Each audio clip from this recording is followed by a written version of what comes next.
Hello guys, welcome to this video. So in this video I'll show you a Python package which allows you to interact with the YouTube data API in the background, and for this you don't need any sort of API key. It's a web scraping module, uh, which the name of the module is Scrape Tube. If you go to their third party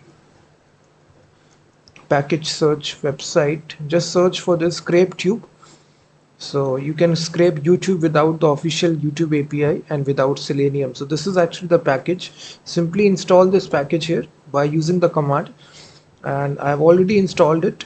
So this package allows you to do this process. So first of all, you import the package. So we import scrape tube.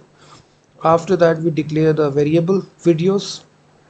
We initialize the module scrape tube, and it contains this method which is get underscore channel, and this method expects you to pass the channel ID, or you can actually also give channel ID like this, channel URL as well, channel username as well. So let's suppose I take an example of any YouTube channel. Let me take my YouTube channel as an example.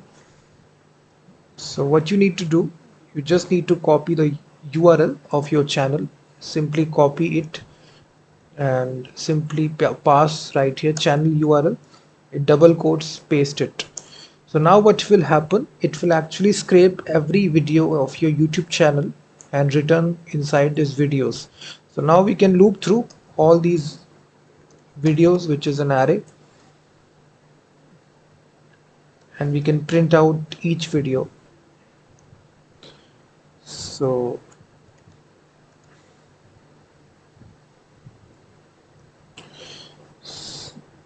if you run this now, you will see, you can see the JSON response is returning. Each video has some properties here, video ID, title, everything. We can even limit this response coming. If you don't want all the videos to be appearing, you can limit this function, which is get underscore channel.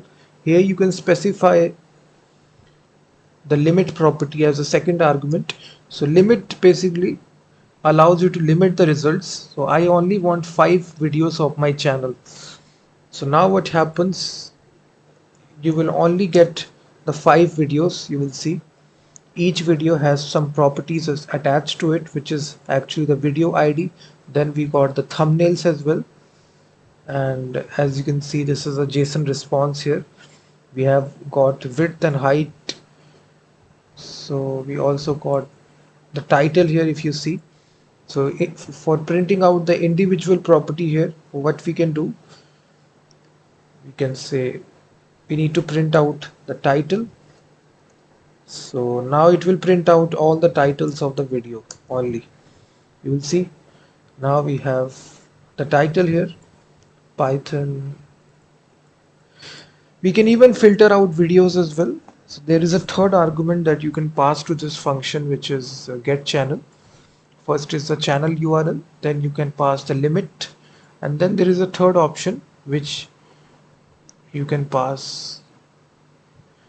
Let's suppose you only want to get, you can apply sort by and newest. So this means that I want the videos to appear which are the newest videos. You can put this restriction. So if you put this restriction, you will see you will only get the newest videos, new 5 videos of my channel. So if you only want the video ID, you can change this to video ID. So now this will print out the video ID, the top latest 5 videos from my channel, 1 2 3 4 5. You can change this. Let's suppose I want the 10 videos. So now it will search your YouTube channel and it will return out the 10 videos. This is their video ID. So this is, you can see guys, we haven't used any YouTube data API. We haven't used the API key, but it is using the YouTube data API, which is the official API in the background, to actually collect all the data from YouTube by means of web scraping, which is a technique by which you can get data from a website. So this is actually a very famous module, guys. Definitely install it. It works. I personally tested it out. It's a great module. Install it. And also check out my website freemediatools.com, which contains thousands of tools. And I will be seeing you in the next